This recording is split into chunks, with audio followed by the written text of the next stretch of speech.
All right, so it looks like we're live here. Let's go ahead and get into it and get rocking.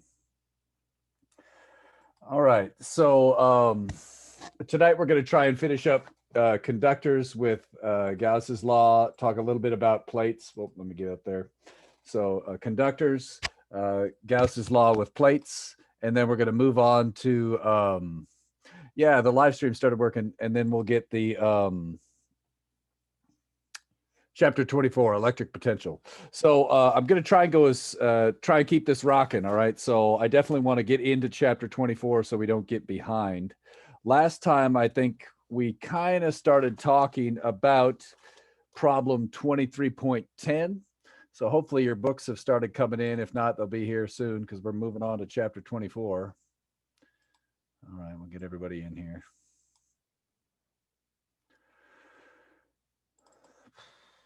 And we are in this book here. All right, whatever. Okay. A lot of stuff going off here.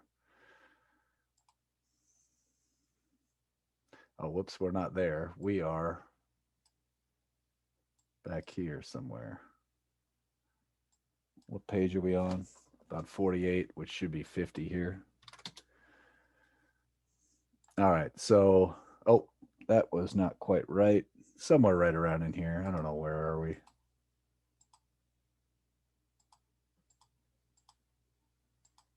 Yeah, okay, this is where we were. So we talked about in a conductor, the idea is the charges will equilibrate. So I'm going to go ahead and look at this problem right here. And this is 23.10. Still people joining the waiting room there. Let me get them in. So we're looking at 23.10. Let's hit it.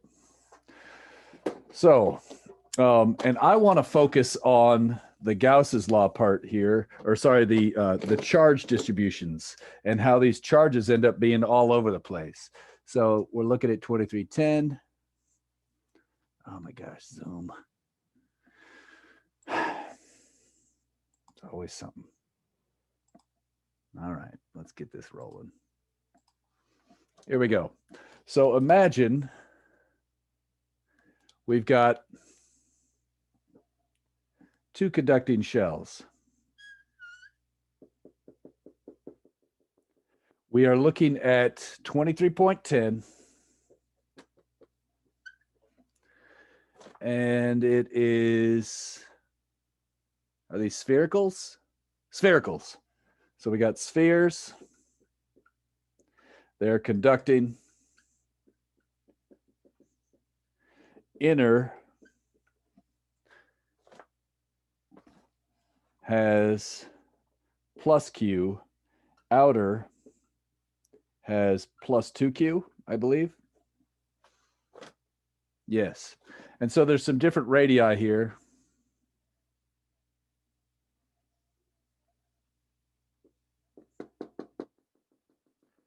And I might do this one a little bit differently than you see it broken down in the book.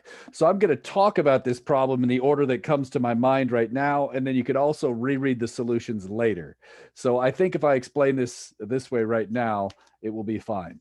So I know that this one here has charge positive Q on it. And I know that this one here has charge positive 2Q on it. Now, those are not the total amount of charges. That's the excess charge, right? So you could imagine some electrons were stripped off of this one, and twice as many electrons were stripped off of this outer one. Now, the radii in here, this is A, B, C, and D. So I know it's a little bit hard to see. So this radius here, and this innermost one is radius A. So I can't really label that one with my picture, but just know that the innermost radius is A. So now here's the deal. You probably already know this from last time. What is the electric field inside? And I want to be clear, I'm talking about the static electric field once it reaches equilibrium inside a piece of metal, a conductor. Somebody chime in. Zero. Zero.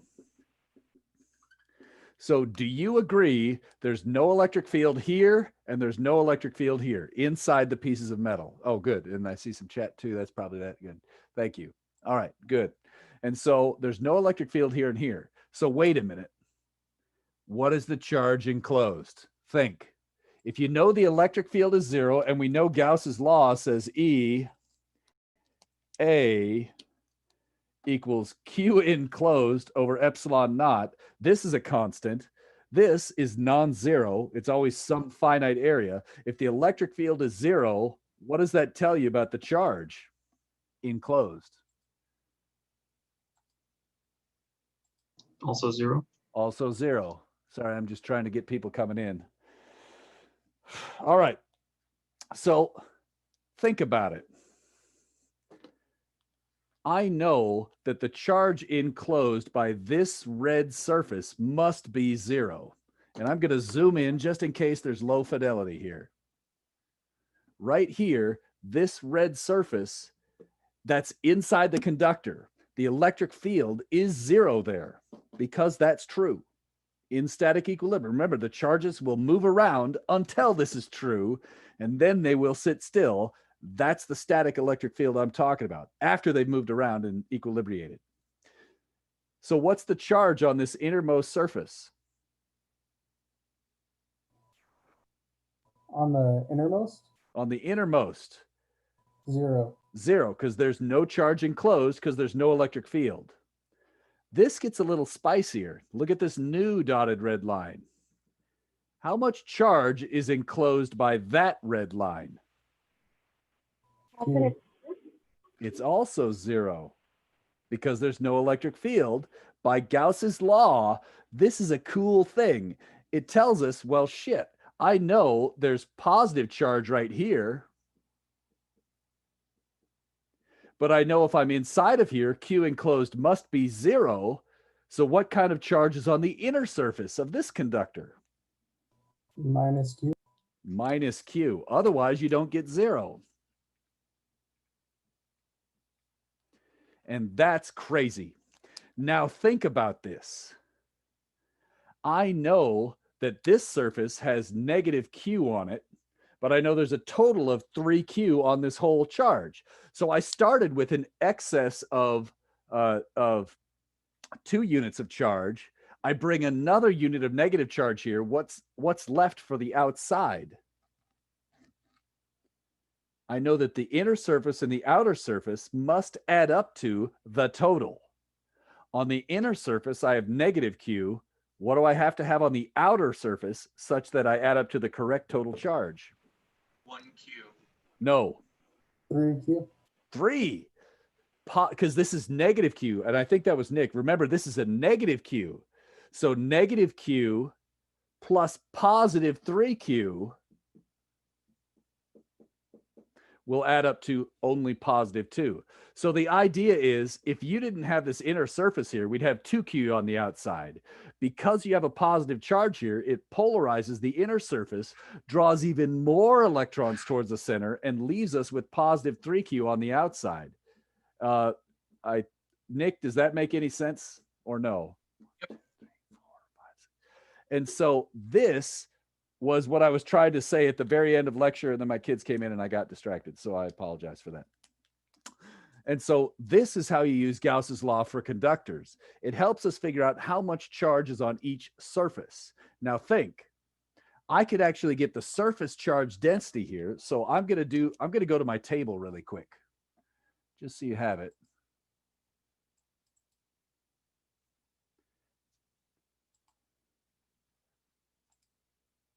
And then we're probably down here about 30 pages. Nope, a little before that. What question was this? 10, right?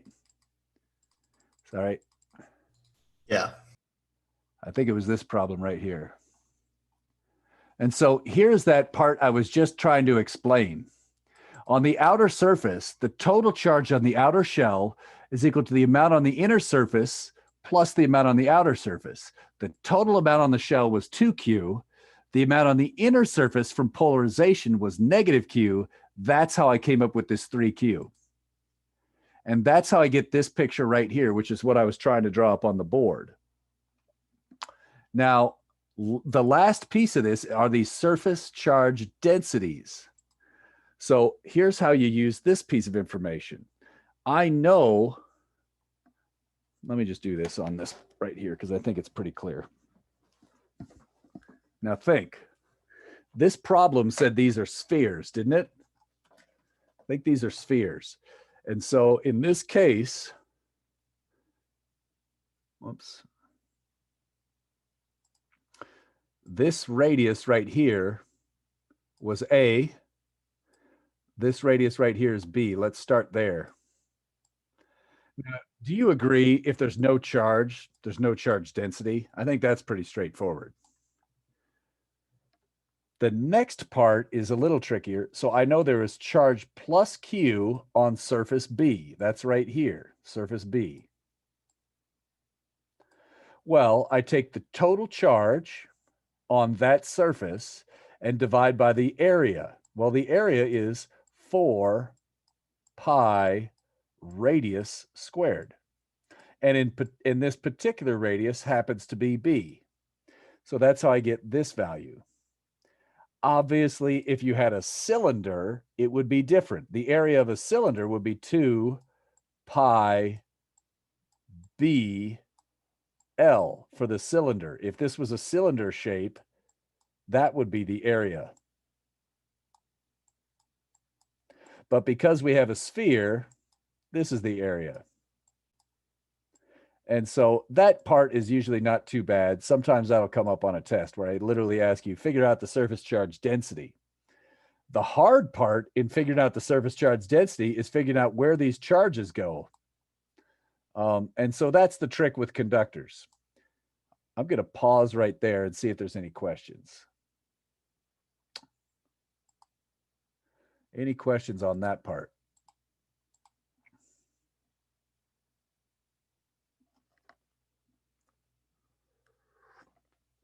Sweet. And so that part is not too bad. That's why I usually do this last. All right. There's something that's going to come up now. You've pretty much done with spheres and cylinders. You've done insulators, conductors, spheres, and cylinders. Let me show you one more thing here. Some tricks. It's nice to know the tricks. Let's go to here. Okay, so you could go through that a different time, and I walked you through it a different way at a slower rate in the workbook, but that was the hard part. So this is something you should know. So we talked about this a little bit. If you have a uniform situation and you're doing Gauss's law and only part of the total charge is enclosed, this is a quick way to get Q total. It's the volume here over this volume. And so I like to say this, sometimes I like to think of this as a volume of the Gaussian surface.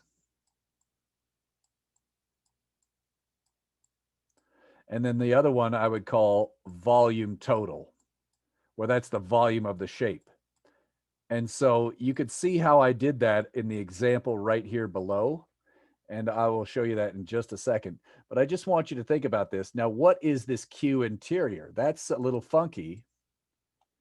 The Q interior is, don't forget, if you have any shells nested, you not only have to figure out the enclosed volume of the shell that you're on, but don't forget to add in any charges that are hidden inside.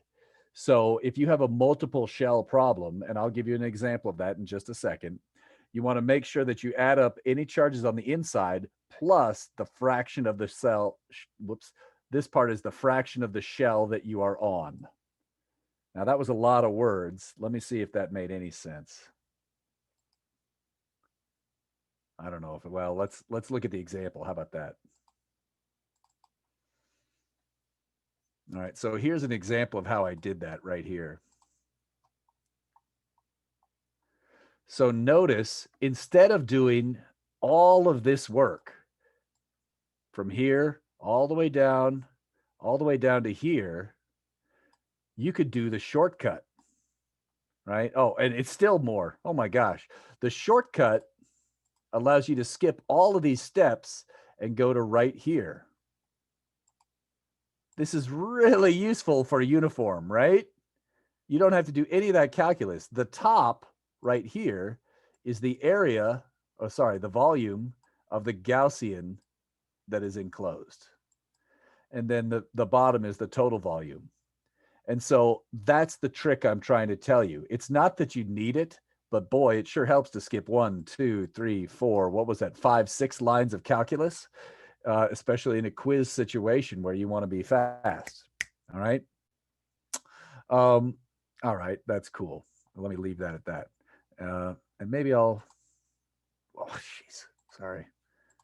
One more thing I wanted to show you on there. I want to get the picture in there at the same time. To be clear, what am I talking about here? This red volume that I'm trying to shade in right now, that is the volume of the Gaussian. So that's the volume that you're enclosing. That is this numerator right here. And then the volume total would be the whole thing, all of it, all the way out. That would be this volume right here. That's a great shortcut to know. All right. Any questions on that? It's just a trick, shortcut. Should be pretty straightforward. And I mean, obviously it sounds really easy, but you got to practice it a couple of times, okay? All right. Let me show you another problem. Let me go to one in here. I'm going to look at 23.12. 23.12. You can see I put that same trick here, right? This is a classic here. So you can see we've got interior. How does that work out? This would be interior to this shell. So, and then the two that I've indicated in blue would be interior to this orange shell that I'm kind of indicating here. So one of the things I've seen students do a lot is they'll do all this crazy work, do a great job, and they'll figure out Q enclosed when they're inside this region. But they'll forget to add in the two blue pieces right here and here. They'll forget to add in this charge is also enclosed and this charge is also enclosed. So be careful when you have shells that you not only get the current shell, but also anything interior. I think that's enough emphasis on that. All right. Pause for a second. Any questions on that? Whoops. I'll be straight with you. On a quiz, you're not normally going to get 3, 4, or 5 shells. I do think these problems in the workbook that have 2, 3, well, 3, 4, or 5 shells, they can actually help you understand the simple ones better. So the reason I did these 3 or 4 shell problems was just so that you could get exposed to more types of tricky questions in one question. And so by doing that, you have one really long question in the homework, and hopefully your quiz question will seem easier. That's my goal. All right. Case in point. After class today, why don't you try this puppy here? Let's look at this one. The cackle of misery there. Yeah. So come on. Am I going to do that to you on a quiz? No. Do I want to? Sure. But am I going to? No. But so I just want to point out that this is way too long for a quiz question, but this will get every possible variation I could think of for the shells, okay?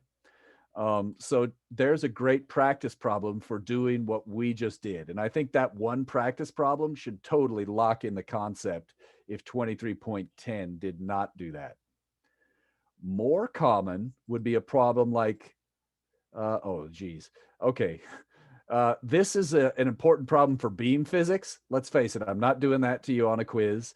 This is a huge deal if you're an electrical engineer. Imagine if you wanted to understand the capacitance between, say, 2 power lines in oh my gosh, this would be really useful. So if you're a physics major or EE, you should try these problems. Everybody else should skip them. And then this is a classic way I do problems on a quiz. All right, let me show you something here and I'll get to the chat here.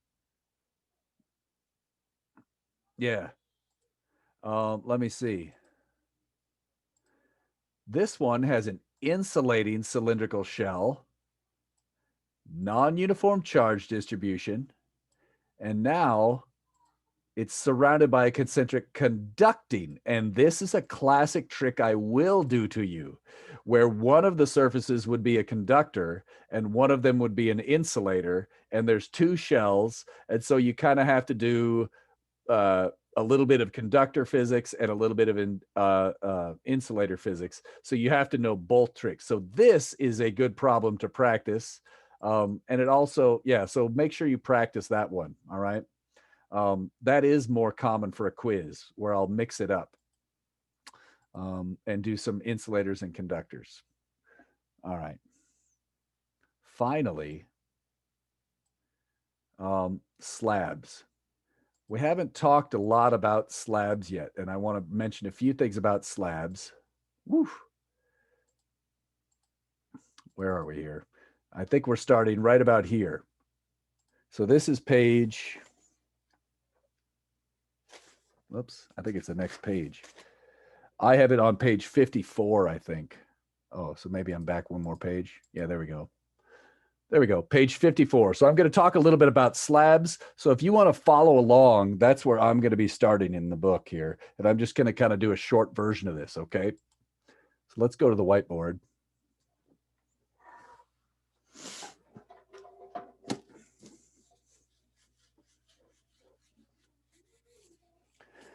All right. Suppose, let me get something here. This folder is made out of plastic, okay? So I'm going to rub it on my head. I've got charge on this piece of plastic. From what you know about plastic, you know that the charges are not going to suddenly spontaneously migrate from here over to the other side, right? Because charge tends to stay put on a piece of plastic. So if I rub this piece of plastic, it's going to stay charged on just one side. That's the picture I'm looking at right here on page 54, where all the charge is on one side only. Okay, so in this case, imagine you have a slab, and I'm going to do a cross section.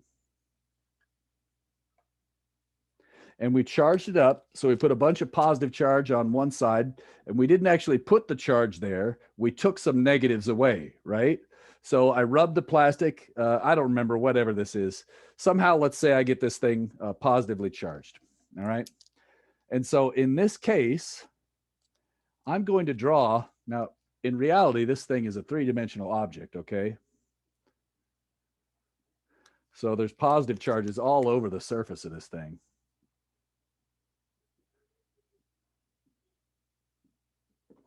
And let's assume it's really, really big. In fact, it's infinitely large, okay?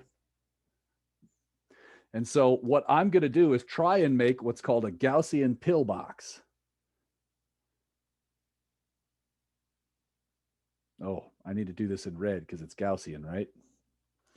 So the idea is I'm going to take some box here.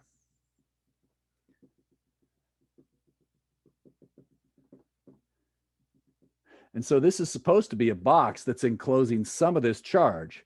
And it's really hard to draw this, but the idea is this is a box that goes all the way through here. And so it's enclosing, let me do this, make this picture a little better. And so this is supposed to be a 3D box here going all the way through the volume. Like that. Really hard to draw this one. And said, so now this is supposed to be a cube that's enclosing this whole chunk here. Because it's so hard for me to draw this, I'm going to go to a side view. All right. So a pure side view. And so remember that this box, we're only seeing the side of the slab and we're only seeing the side of that box, which were both three-dimensional objects. But the idea is now it's easier to draw my box. So here's the idea. This is my Gaussian surface. It's an imaginary surface enclosing some of the charge. There's an area here that's hard for me to draw, but I'm just going to call that area A.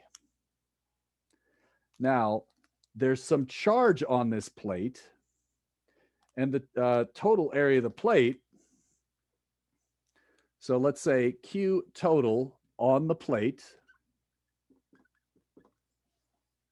divided by, oh, and I see there's some chat there. I'll get to it in just a second. Sorry about that.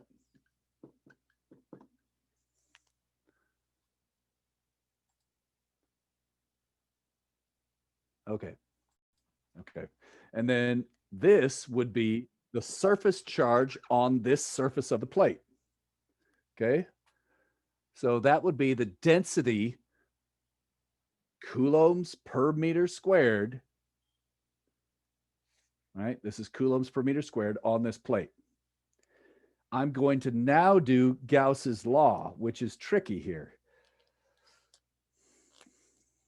I know that if you have a whole bunch of these charges and I'm near the middle of the plates, the electric field should point straight out. Furthermore, actually, maybe I'll draw that in black so it pops a little bit. I also know, my phone's going off in my pocket, so I'll get that out of here. I know that we have an area vector pointing this way. Now, again, this looks a little bit weird, okay? Remember, this was supposed to be a 3D box. And the idea is, I know that the electric field is going to point out here. You might be saying, well, wait a minute. Shouldn't there be some electric field pointing out this way too? If this plate is really infinitely large, it turns out the only part that we really care about is the part that's coming out of this side. All right, so we're not going to care about any going this way or that way for reasons that we'll see in a minute. Now think, shouldn't there also be electric field pointing this way? Away from plus on the backside? You bet. And shouldn't there also be a dA pointing this way? There is. And so with flat surfaces, it's actually a little bit trickier because remember, there's a dA anytime you get to that surface pointing outwards. All right. Moral of the story, when I do this integration and do Gauss's law, I'm still going to end up with E times the integral of dA. And again, the dot product works out because they're both pointing the same way. Because, right, isn't it really the integral of E vector dot dA? It is. But watch out. When I integrate dA here, I don't get A. I get 2A because there's this side and this side. That's what gets students.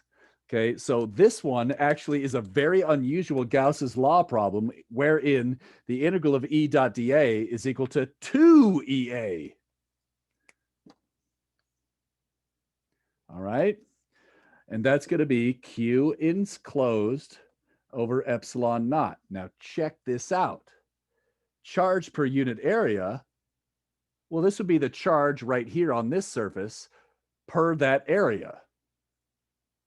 Well, that's also the same thing as sigma. So this actually tells us, if you do the math, I could divide by area. It's going a little bit off the board, Mr. Doorstep. Oh, thank you. Thank you. Sorry about that. Thanks for helping. Appreciate it. Sorry about that. So again, so we have 2 times E area. If I divide by the area on this side, I get Q over area. That becomes sigma. And then I get a 2. So it turns out the electric field should equal sigma over 2 epsilon naught. Now check this out. What's so special about this? Why am I tingly all over? For real, I know you don't think, a lot of times when I say I'm tingly all over, I usually mean it. I'm tingly all over. Why is this making me tingly all over? There's something extremely special about that.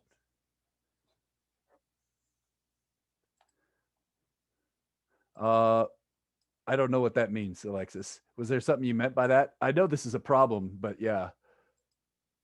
Why is this a special electric field? What do you, 2 is constant. Oh, right, Alexis, you're right. You're right. So he is right. He's talking about a problem in chapter 22. This was an example we talked about in chapter 22 a couple of weeks ago. But look at these numbers. Isn't this just some number? 2? Isn't that 8.85 times 10 to the minus 12th? Yeah. What's sigma? Constant. So the electric field is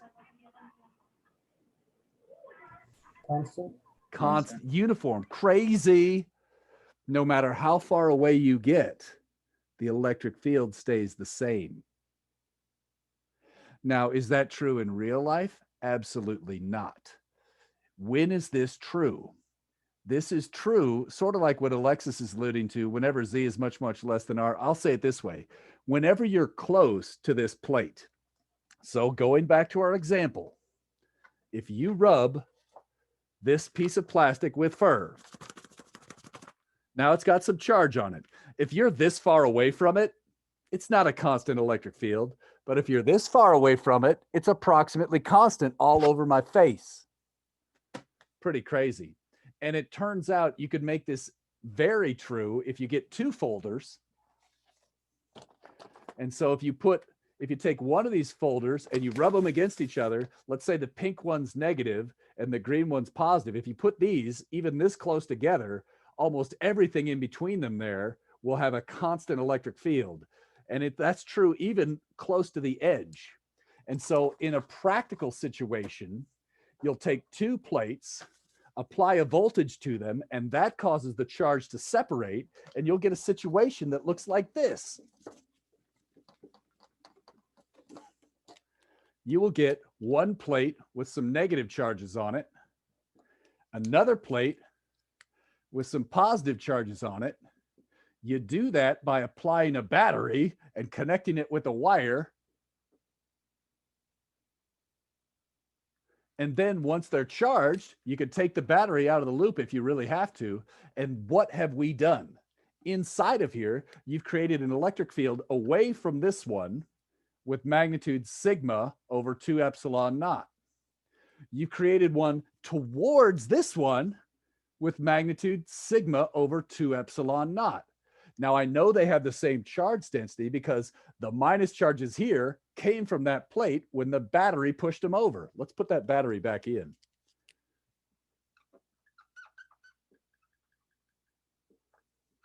So that's the battery. Think of it as an electron pump. It pumps the electron from here to there, and we get charge separation. Well, now we've got plus charges on one side.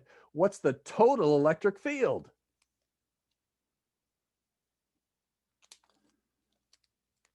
E total is equal to sigma over 2 epsilon naught. And in this particular case, it's pointing from high voltage to low, or from positive plate to negative plate, which in this case, I believe is negative I hat. That's a big deal. All right.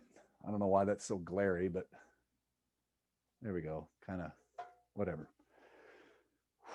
I'm kind of excited about that, as you could tell. I don't know. In a practical matter, why should we care about this? Man, you've seen how complicated electric fields are just in those simple, cheesy little codes you've been working on, right? A constant electric field would be much easier to work with if you were doing anything at all. If you're trying to study something, maybe you want to see how bacteria respond to electric fields. Well, you put some parallel plates over a petri dish, stick it inside, you got an electric field that's easy to control. You change the voltage of the battery, that will change the sigma, and you could do an experiment that way. And what if you want to see what's the minimum electric field it takes to mess up a protozoa? Just keep turning the crank until those protozoa go crazy, and you're all good to go. Because oh, whoops. Wow, I'm really tearing up this eraser. Now that's a physics class. It's not a physics class till the eraser flies apart. All right. I'm fresh out of protozoa by right now, but I'm sure, Nate Dogg, you could. One thing you could do if you're bored, if you happen to have some plexiglass laying around at your house or a sheet of thin plastic from a craft store, you could actually rub some charge on it, and then you sprinkle some oregano and dill and various other spices. And what will happen is you'll see these spices bouncing up and down. I'll tell you more about that on the break, but there's a cool trick you could do. And obviously, yeah, okay, let me leave it at that. Yeah. All right. Any questions about that? It's pretty exciting stuff, really. That's the practical way people would use an electric field. Some of these other ones with spheres and cylinders also get used. Geiger-Müller tubes, capacitance of coaxial cables. We might talk about measuring the salinity of seawater later. So there's many different ways that these three common shapes, spherical shells, and I'll get to you in just a sec, Rye. Spherical shells, cylindrical shells, and plates are used in a huge number of applications, and that's why Gauss's law is useful. It doesn't seem so at first, but the idea is we're going to use the information we gain from Gauss's law to do stuff later, like calculate the capacitance of parallel plates or calculate the capacitance of a cylindrical capacitor, and that might help you design a device that does something you do care about, even though you might not care about Gauss's law directly. All right. What's up, Rye? So you might have already covered this, or I might just totally not be seeing something. But on your diagram, you have sigma over 2 epsilon naught going towards the negative plate and sigma over 2 epsilon naught going from the other plate. So why is the total electric field not twice? I was testing you. Well done. You passed the test. Great job, Rye. Thanks. Okay. All right. So I'm not like going crazy. No, Okay. Hey man, what's a factor 2 among friends, right? That's right. That's the old physics joke. Horse is a sphere. All right, there you go. That's the other physics joke. All right. It looks like that tea I had for lunch was pretty good. I'm pretty spicy right now. So let's thanks, Ryan. You are absolutely right. Okay. Anything else, or was that it? No, I'm just laughing. All right, that's cool. Now, whoops, let me go up here. Oh, come on. I think I was going right here. Oh, so that's a non-uniform. I can explain how to do that. I was looking for something here. Oh my gosh. Here's, is this the, yeah. So the conducting plate is a little bit trickier. So normally you're going to do this with a piece of metal. So I just want to point out, if you have a single piece of metal, what happens is the same amount of charge is going to spread out over both surfaces. Okay, it's going to spread out over both sides. What does that do? Well, it's going to cut your sigma in half. So sigma prime for a conductor is actually half of the value for that piece of plastic. So I'll say that's an insulator. Now, in the end, you're still going to get the same amount of electric field because you're taking half the sigma, but you're getting it over twice the area. So you still end up with the same result. What happens is you get this weird confusion where if you're using a piece of metal, you still get the same size electric field, but you get half the sigma, half the charge density. That information is summarized on the next page, I think. And I'm going to be straight with you. I would read this, try and digest it, but then focus on doing the problems, okay? And you're hearing it here live. I don't think I'm going to put a question about the Gauss's law in slabs on your quiz. That said, usually there's going to be some kind of problem on every final exam that does have slabs. So I hope you're hearing me say, if you're stressed out about this and need to skip something for the quiz on Monday, this is what you could skip. But it is going to show up on the final in some way. And it's not that tricky. You can see that the electric field always ends up being the same. This equation is written on your equation sheet somewhere. It's happened so often, it's on the equation sheet right there. Notice I've added in, this is for parallel plates. See that? So that's why there's no 2 there. Whereas if it's for a single plate, there's a 2 there. So that's what we end up using in a practical problem. And in fact, if you remember in your homework, you already did this in chapter something, 21 or 22 maybe. So we see parallel plates so often, you definitely need to know it. And so you should do the homework, but not stress out for the quiz. I hope I made that part clear. And I'm not going to do non-uniform for your quizzes or your exams. So even though I'm going to ask you to do it, what was that question? I just dropped my book and lost it. The question, question 23.17, you should do it, but know that you don't need to stress out. You should still write it up in case I put it on the final exam as a question, but I'm not going to do a non-uniform slab test question. Understood? You still have to do it to learn it, but it will not be on your final exam as a test question. Non-uniform slab. So you're either going to get cylinders, spheres, conductors, insulators, slabs, all that could be uniform. And then if you take away the slabs, non-uniform.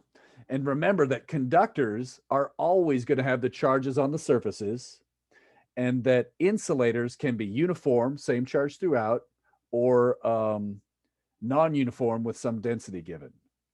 And so at this point, I think that's Gauss's law, and we're done with it. 23.19 is a really good problem for you to do, okay? That will kind of dial that. 23.18 and 19 are both really good practice, so that's good stuff. All right. Man, I've been going pretty fast here. Let me check what Alexis just asked. Yes, Alexis, you can. And then what you have to look out for, Alexis, is the following. If I say I put charge Q on a piece of metal, remember that sigma is not Q over area for a piece of metal, because half the charge is on one side and half the charge is on the other. You got that, Alexis? So sigma would be Q over 2 area for a conductor. Yeah. And then you could treat each plate, each surface of the conductor as a single plate and use sigma over 2 epsilon, as long as you get the right sigma. That's the issue that students watch out for, okay? What do you think? Can I clarify something about conductors? Yeah, anything. Go for it. So you say excess charge always ends up on the outside of a conductor. If it is a static electric field, meaning no battery applied. Yeah. Okay. Yes. Yeah. Right. Yeah.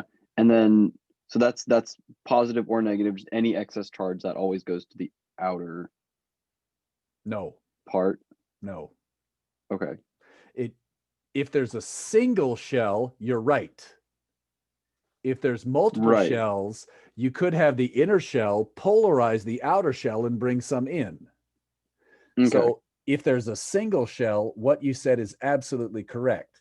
So he said, if you have a single shell, just let me get the right one, right? And here was a case where if you look at the inner surface, all the charge goes to the, or sorry, for the inner shell, all of the charge goes to the outer surface. After that, all bets are off, because we see that the outer shell must become polarized, and you get no choice on this surface, the inner surface of the outer shell. You don't get to choose that. Electrical polarization does that for you. And then whatever's left over is on the outside here. Okay. Sorry, Ryan, I interrupted you. Did that address that question or not? Yeah, no, totally. Okay. And then so I guess the start, I was a little bit confused on how you started that one. So you kind of start with that inner shell. I always start on the inside and work outwards. Okay. And then the trick would be for drawing a Gaussian surface, like in the very middle of each of the shells. Exactly. So that you know Q enclosed has to be 0, which tells you how much is on each surface. And I think if you go through this one, it will walk you through that, but let me see. You're right. And so that's what I'm kind of doing. I'm doing this Gaussian surface in the middle of each conductor, because you know E is 0 there. That's this part right here. If I know the electric field is 0 at this dotted line surface right there, That's what tells me Qn is 0, and that's what gives me this. Okay. Cool? Yeah. Yeah. All right. Okay. Is that it? Yeah, definitely. Right on. Thank you. Other questions on Gauss's law, conductors, anything?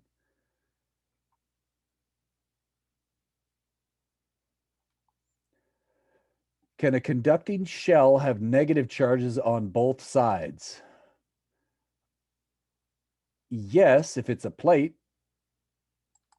A plate could have negative on both sides, but if you're talking about a spherical shell, that's just not going to happen.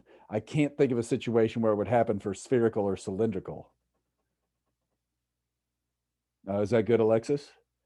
23.16C. Oh, if you have multiple, you're right. You're right. So I forgot about that. If you have multiple shells, it's very possible you could do this. So let me think. Let me give you an example, okay?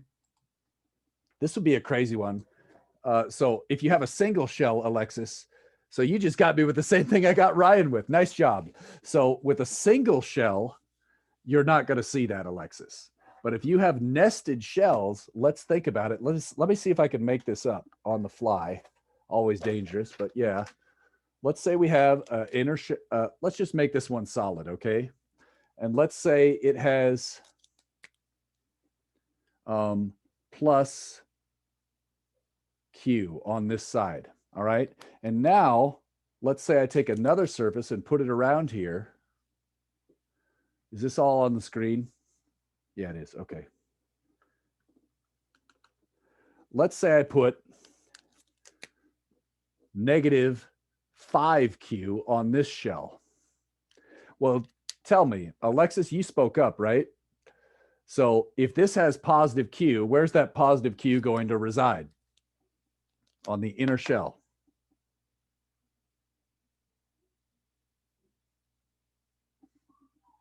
Where do you think? Wait, what do you mean? Oh, so let's say I have positive Q is the excess charge on this inner shell, this inner thing. Where is that charge going to reside? It's a conductor. These are both conductors. Oh, it's on the surface. Yeah. So, okay, so he's done. So now somebody else. All right. What charge will be drawn to the inside? Somebody other than Alexis. Negative Q. Negative Q. That's nice. That was probably Nick, right? Yes, sir. Right on. Okay, so there we got negative 5Q. So Nick's clear. He's done. So there's negative Q. Somebody else. How much charge is left for the outside? Negative 4Q. Negative 4Q. And this is what Alexis was trying to catch me with, and he did. Nice job, Alexis. 1, 2, 3, 4, 5. There we go. So there's negative 4Q on the outside, right? And so there's a case where, as Alexis asked, is it possible to have negative charge on both surfaces? Yes. By the way, let's take a look. Here's a check on your work. If you have these conductors, what's the total charge here? Negative 4Q. Negative 4Q. What's the total charge on the outer surface? The total charge, always. If you have these conducting games, you could check this. You should know you did it right. If you just add up the total charges and look at the outermost shell, it will always add up to the total amount of charge. Why? Because if I go here, the charge enclosed inside all of that has to be 0. Why? It's a conductor. Electric field is 0. EA equals 0. So QN equals 0. So that means whatever the total charge of the system is must reside on the outer shell every time. Yeah, so that'll be a way you could check your work. Kind of fun, huh? All right. What else? Anything else?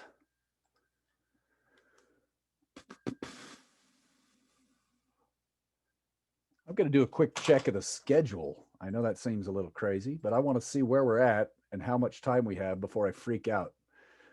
So week 2, week 3, was this, we're done with week 3.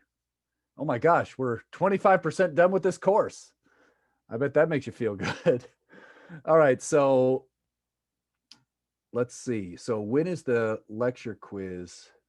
Okay, so week 4, we're talking about electric potential. We're going to start that. And then more electric potential. Sweet. So we have all next week to finish chapter 24. So all I have to do is get it started tonight so I can slow down and stop being so crazy. Notice I gave you 5 extra minutes on this quiz. So those of you in LAP, check your time of start, okay? You should have the extra 5 minutes in there as well. Okay. All right, so that's good. I think this would be a good time to take a break. I know it's a little bit early, but we're going to transition to a totally new topic. So let's take a 5-minute break. Let's go crazy. Let's take a 7-minute break. Let's live on the edge. All right, so take a couple minutes. I'm going to use the restroom, get some more water.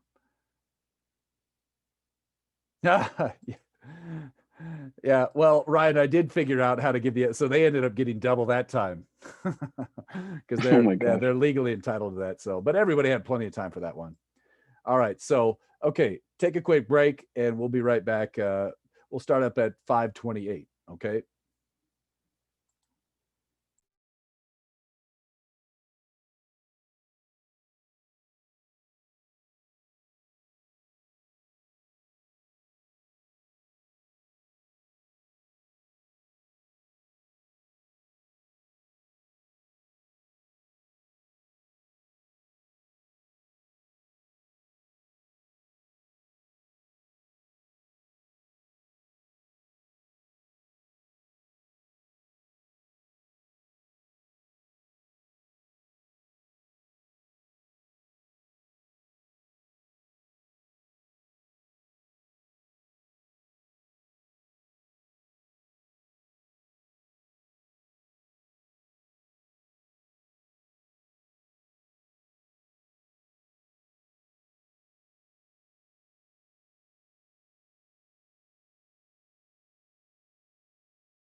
Oof.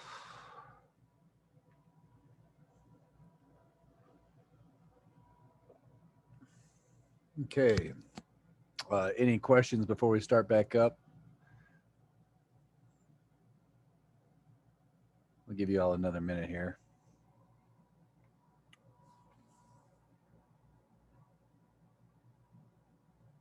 Okay, got that.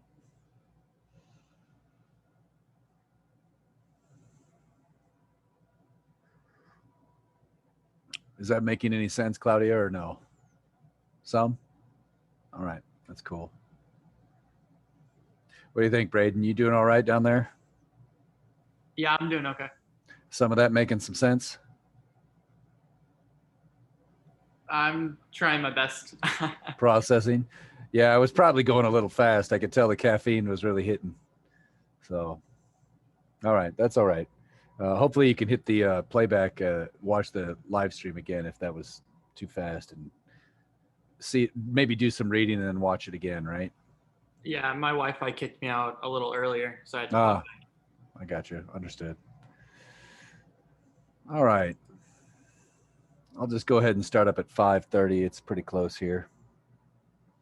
See how much time we got. About 30 more seconds.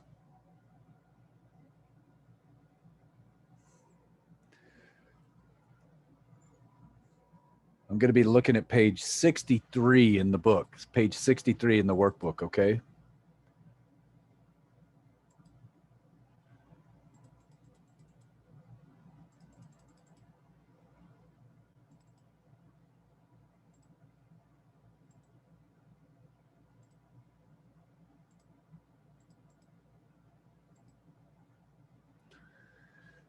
All right.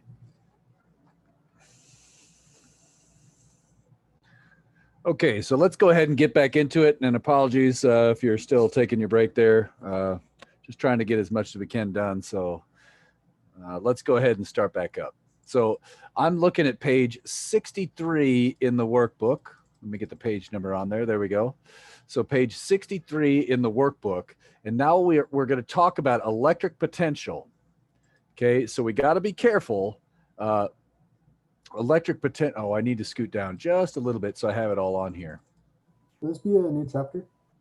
This is the new chapter. This is now, we're into chapter 24, which means this is not on the quiz for Monday. This is not on the quiz for Monday. It'll be the following Monday, I believe, somewhere in there. So this is chapter 24, new stuff. I should have labeled that as chapter 24. My apologies. So in this case, let's just kind of walk through this whole thing, right? First semester physics, you started with forces and kinematics. Remember that? And then we worked up to energy. Now, I know some of you may have done this in a different way where you did energy then forces, but the idea is a lot of us did this path. We started with the harder concept of force and vectors, and then we worked up to the scalar equation. Well, we started with forces and fields. Those were both vectors. Now we're going to try and do some problems using energy and take all of the vectors out of it. Let's remind ourselves what you did in physics 161. So here, GPE means gravitational potential energy, okay? Gravitational potential, gravpot erg. So I use the symbol, or I use erg sometimes to mean energy if you haven't had me in class before. Erg is an archaic unit for energy, all right? So if you use centimeters and grams and seconds, I believe you end up with ergs, but whatever. We're going to use meters, kilograms, and seconds and end up with joules. But so you remember this. Be careful. U was potential energy. So that's erg. That's an energy. And now this, just imagine if you singled out this piece right here, you could call this the potential, not potential energy, the potential. And so if you do this, everything you did in 161 is nearly identical. Notice you could have change in potential, and that would relate to change in potential energy. So energy is not the potential energy is not the same thing as potential. And then change in is not the same thing as potential. So the change in potential and the change in potential is not the same thing as potential. So what am I trying to say? Everything that you see right here is what I'm looking for. Watch out for these things. V means electric potential. It does not mean electric potential energy. It relates to it. U is electric potential energy. That's your energy in joules. So voltage, this has units of volts. Electric potential, you could think of it as voltage or volts, okay? So the voltage of a battery relates to the amount of energy, but it's not its energy. It relates to it. That's what I'm trying to stress here. Remember that a change in voltage relates to a change in potential energy. And likewise, just like in the previous chapters, R is going to be center to center distance. Okay. Now, let's scroll down. These are, you can start to see it's starting to get out of control here with all these equations. So I want to kind of summarize them. Look carefully at this long list on, again, we're on page 63. I'll write that on here just in case you need to see it. Page 63. Okay, notice we've got to be careful with our words now. We've got the electric field, Q to the 1, R squared. The force was basically Q squared. You got two charges up there, and the distance is squared.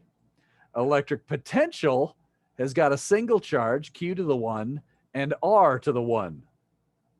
Okay, and lo and behold, potential energy is going to have two charges, so it's Q squared over R to the 1. Oh my goodness. You need to keep these straight. Fortunately, you've got this page. So on your final exam, maybe this page may end up being more useful than the back of your book, but let me just show you the back of the book too really quick. So the back of the book, making sure I got it right. It's right there. This is kind of the big four chapters. Notice all of them are listed right across. So you've got the force versus the electric field versus the voltage or the electric potential and the electric potential energy.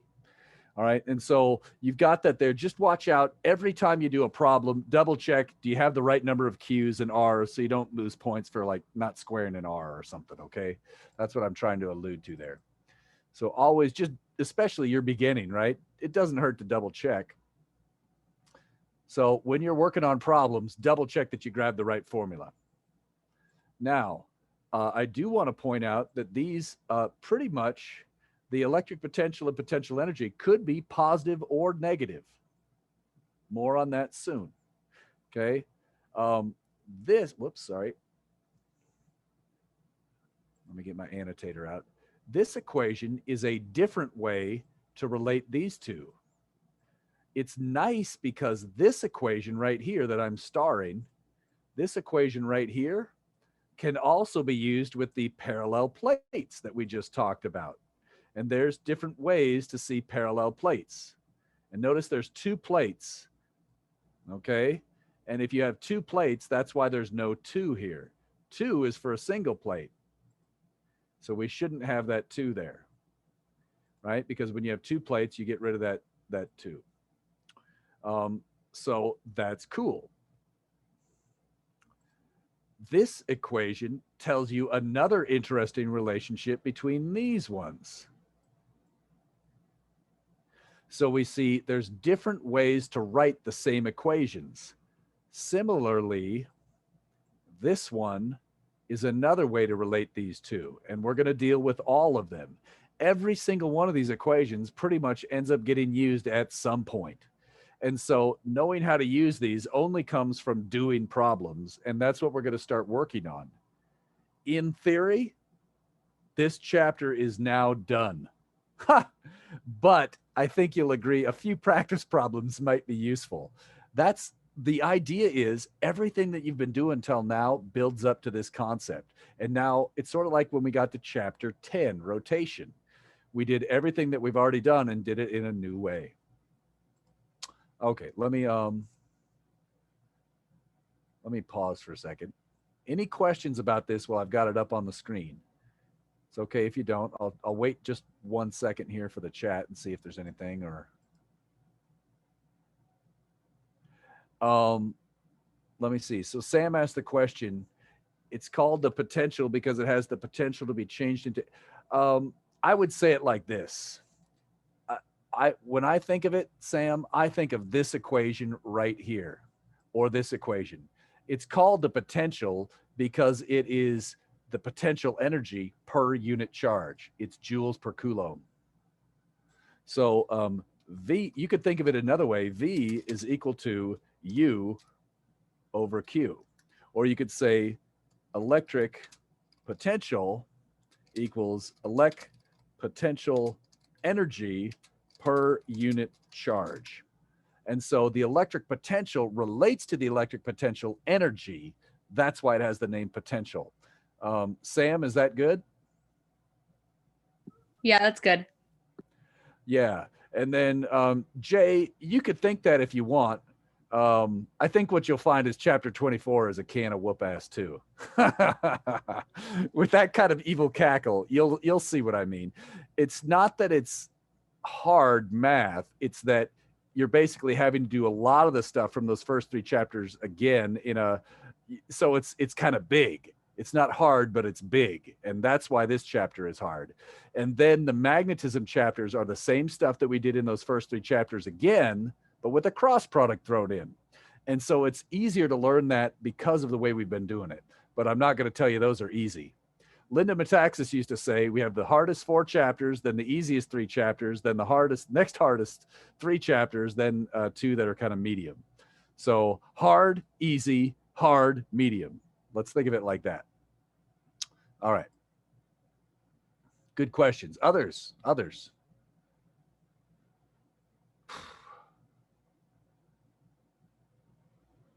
All right. Let's see where we're at here. Oops. Bring that back. Let's go to the bottom of the page, see if there's any other notes.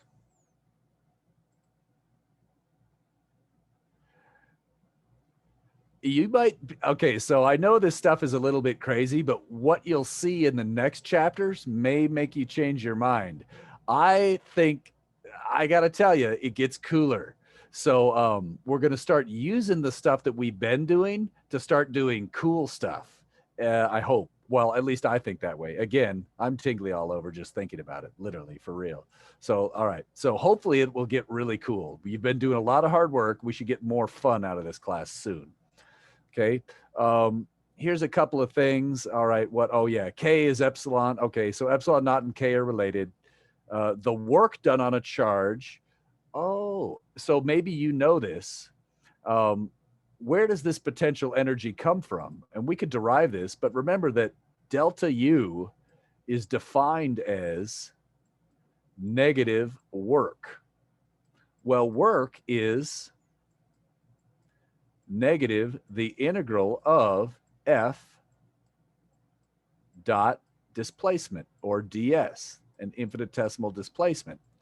Now, I know you might not see this right away, but a lot of times when you're doing spherical objects, we might expect ds becomes something like dr in the r hat.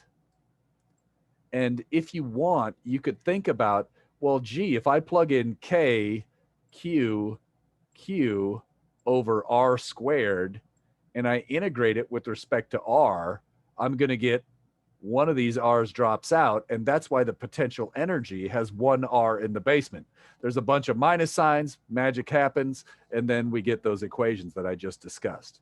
So if you're curious where I derived these formulas from, read a book, okay? Or ask me in office hours, and I'll get to it later, okay?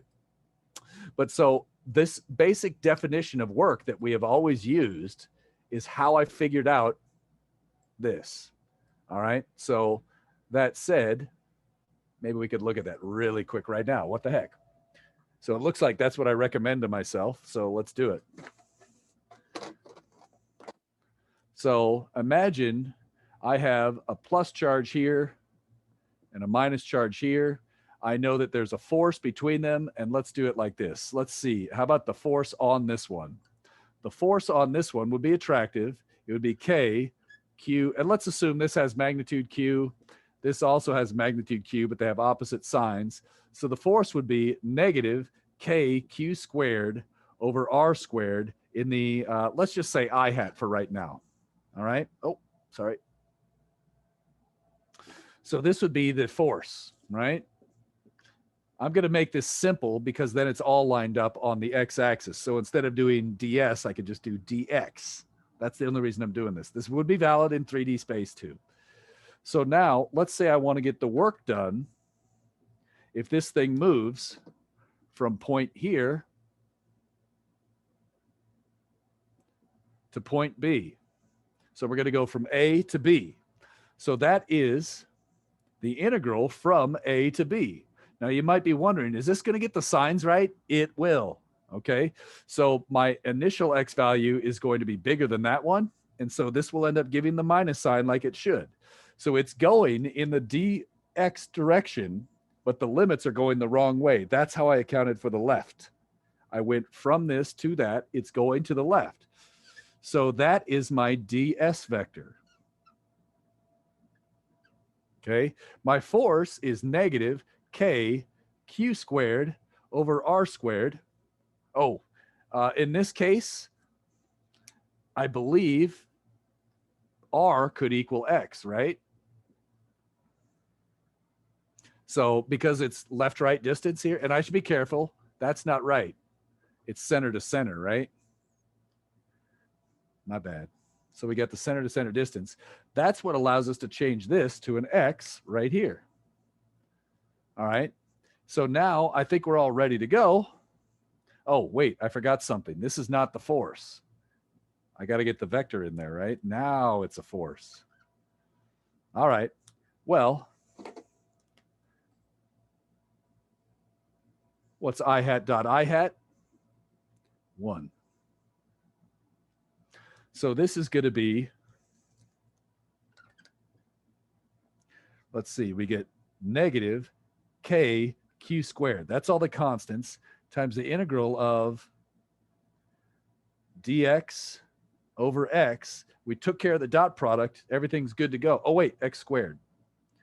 And now I'm evaluating this at what point? I'll say x initial and x final. I'm just going to call them that. You could call them A and B, whatever. And so when you integrate this, we're going to get a negative 1 over x. Agreed? So I get the work. Am I still on the screen? Okay, I am. Negative KQ times the quantity from the integral. I'm going to get negative 1 over x. And then I'm going to evaluate this at x initial and x final, my initial and final limits. I'm running out of room. I got to lower this down. So now this minus sign cancels that minus sign. Oh, and isn't there a squared there? There sure was. So I get the work is equal to K Q squared upon X evaluated at X initial and X final, which is not the potential energy. This is negative the change in potential energy. I want to stress that. Work does not equal U. Work does not equal negative U. Work equals negative delta U. And so the change in potential energy relates to this. And you could see that if you finish this out, you could get the results that we found earlier. So I think that's good enough for that. Since most of the time, we're not going to be deriving this. We're going to be using it to do useful stuff, to do useful work. Anyway, today's secret word is plant. Okay. That was some good tea, I guess. All right, what were we doing? I am losing it. Is this semester over yet? Everybody gets an A. Wait, we were live streaming? Is that on record now? Oh no. Okay, let's get some work done. Let's Oh my gosh, yeah. Right on. It would be cool to just give everybody an A, but it also would probably be kind of miserable too, I guess. Yeah. I'd hate to give, yeah. So let's just focus on doing the work. Yeah. Right on. Nice try. Nice try. Okay. So let's focus on this problem 24.1. And what we want to do is try and figure out these things. You can see this is the same problem I've been giving you all semester long, but now we're going to be figuring out different stuff. Okay. Now I know some of you have probably already popped this into your Python code from yesterday and you already got it. Hey, look at this. Napomo and Lompoc are in the next question. That's cool. All right, let's get to this one. All right, I'm going to draw this up on the board. You draw it up on the board too. Yeah, school is a bunch of crap, but I don't know. You're going to, I mean, at some point, there really is something to it though, right? If you guys don't work hard and suffer, when you get out on the job, you're just really freaking slow is what it is. And so employers want you kind of halfway beat up a little bit so you're faster. They don't want to have to do all the training. So they make you listen to me. That's insane. But yeah, all right. I'm just drawing this up.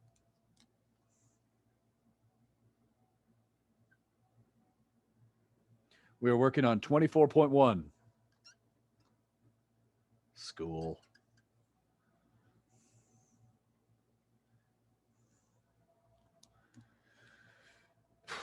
Oh, we got a charge here at the center.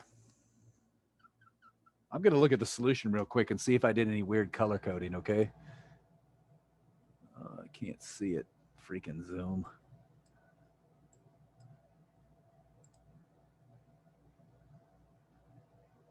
I don't think I did any color code. My bad. Okay, let's get back to this one.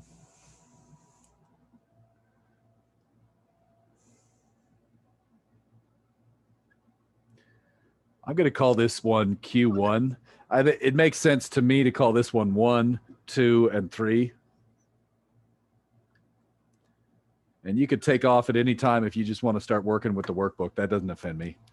All right.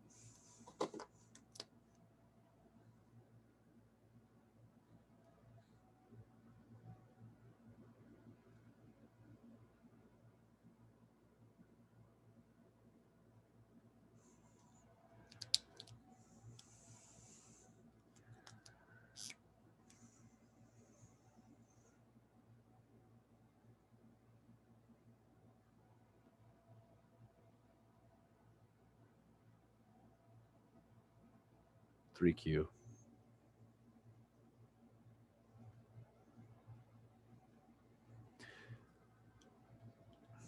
And so it's not to scale. My apologies.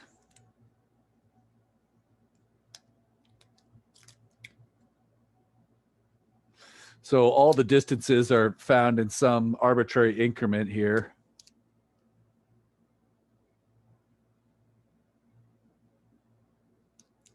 And I think I put a random point up here. So just like the electric field, the potential is determined at some point of interest. So the electric field and the electric potential are very related as well. So just like you could figure out the electric field at point P, we could figure out the electric potential at point P. So now what are we going to have to do here? Well, wait, how tall was this one? 12? 12. Could you tilt the camera slightly upward? Oh, yeah. Whoops. Sorry, I'm just reading the picture. I was going to screen share in just a second. Sorry about that. And let me do that.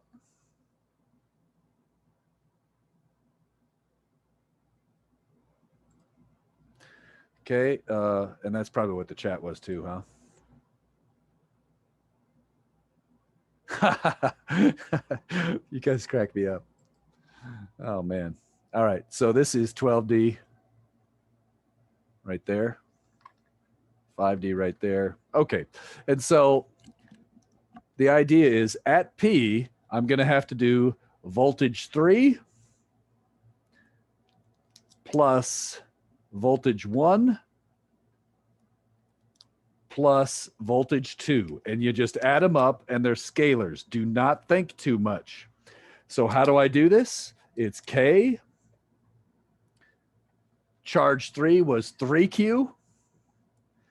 distance, I only need the distance. So remember, this is 5 and that's 8. So shouldn't this be 13? And I don't have to worry about any vectors. So that's 13D.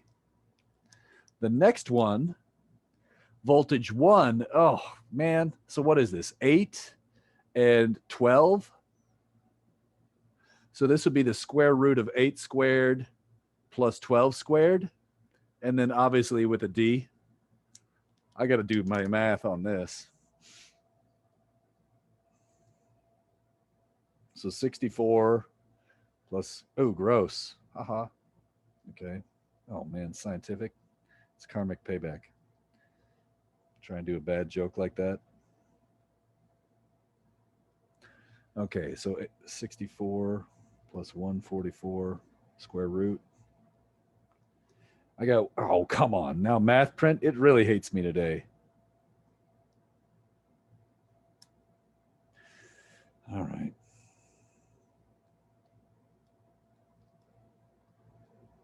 $14.4. So this one would be K times the charge 1, which is Q, and this radius or this distance from the center to the center would be, what did I just say it was? 14.42 D. Finally, we get our last one, K, negative 2Q, because that's charge 2. And obviously the order doesn't matter here. And then this distance is what? 6 plus 12, which is what? 18 D? And so you can see there is a little bit of work in trying to keep all the pieces straight. This distance I just figured out was 18D because that's this 6 plus this 12.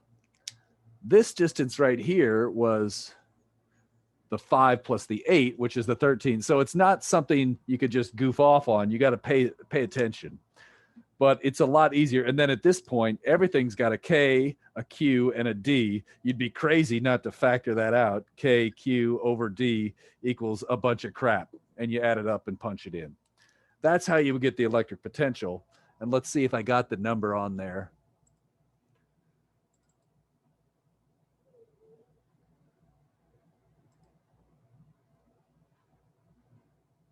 And so that's, whoa, I have an 18. Did I screw up a number somewhere?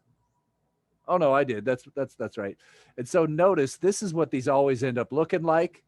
So why would you leave it as that ugly mess when you could write it as this slightly less ugly mess? Okay. That's the electric potential. Any questions on that before we go on to the next part? Isn't that nice? No calculus. Piece of cake. It's just doing geometry. All right.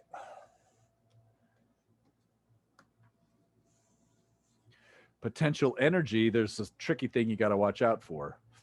So I don't need that anymore. And for the potential energy, I don't need the point P anymore. And I don't need this. So I'm just trying to get rid of stuff that doesn't matter for the next part, okay? Remember, you got live stream, it's recording, right? Yeah. Okay. Oh, and let me get to the speaker view. Okay. Now we want to look at the electric potential energy. It's not electric potential anymore. It's electric potential energy. So part B, it says get U. It doesn't say delta U. It doesn't say V. It says get U because the problem said, oh, crap, I just lost my page. I got to read it and make sure I'm doing the right thing before I waste anybody's time here. Potential energy. Okay, here is what's special about this. You know the equation in general for U is equal to K Q1. Oh, let me just call this, I'll call this Q alpha, Q beta, just because we've already got some numbered charges. This can now be any 1, 2, 3, whatever, over R alpha beta. All right. So in this case, potential energy is not associated with one charge. It's associated with a pair. Just like When I lift this marker up off the board, it does not have gravitational potential energy. The Earth and the marker share the gravitational potential energy, because when I drop this, the Earth actually came up a tiny, tiny, tiny bit, approximately equal to 1/1000th of a nucleus width. So it's not that the marker has the potential energy, it's shared in the gravitational field. Likewise, the potential energy associated with two charges is actually an energy associated with the electric fields these things create. All right, that's a special physics term. All right. No, Jay, you couldn't. Why? So Jay just asked a very good question. She says, why don't I just use U equals Q times V? Here's why. This would be the potential energy of, I'm going to give this a special charge, okay, like Q naught, okay? So this would be the potential energy of Q naught when placed at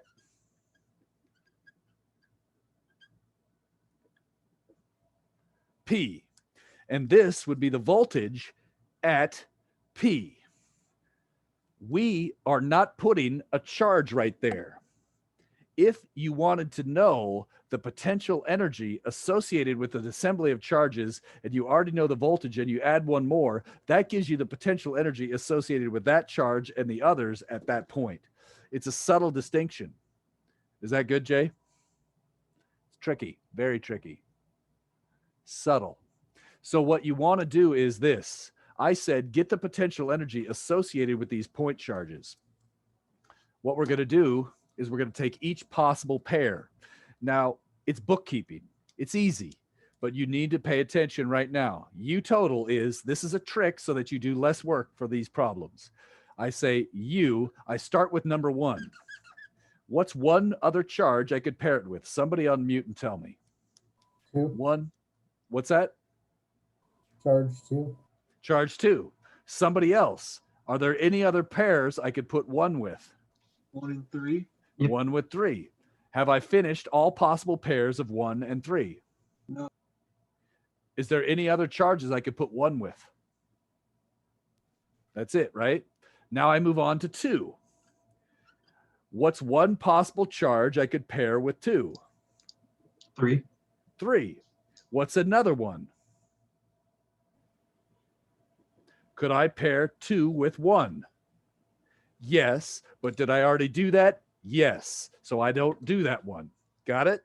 And so in general, if you had 4 charges, you'd have U 1 2, 2 1 3, 1 4, and then you do U 2 3, U 2 4, et cetera, et cetera, et cetera.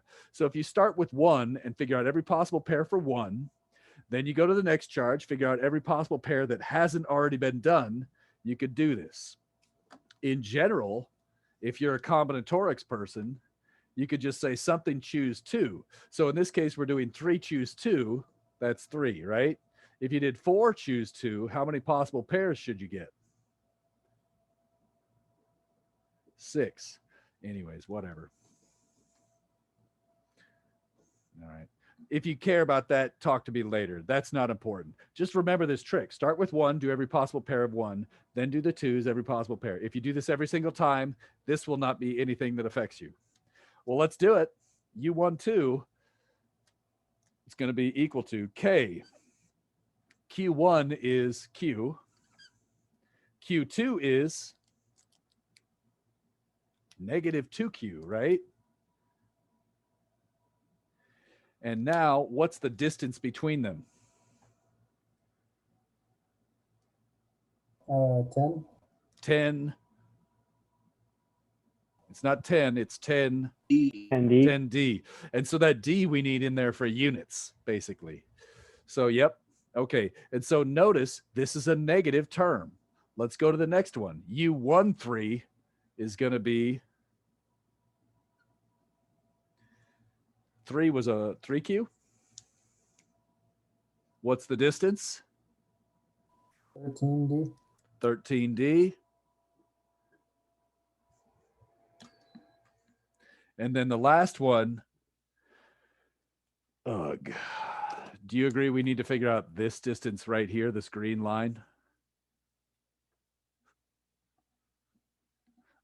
Hey man, I'm having fun tonight. I'm zooming away in here. This is Zoom-tastic, all right? I'm losing my mind. Hopefully that's documented. You could tell the administration. See, he said he was losing his mind. He said it. Fire him.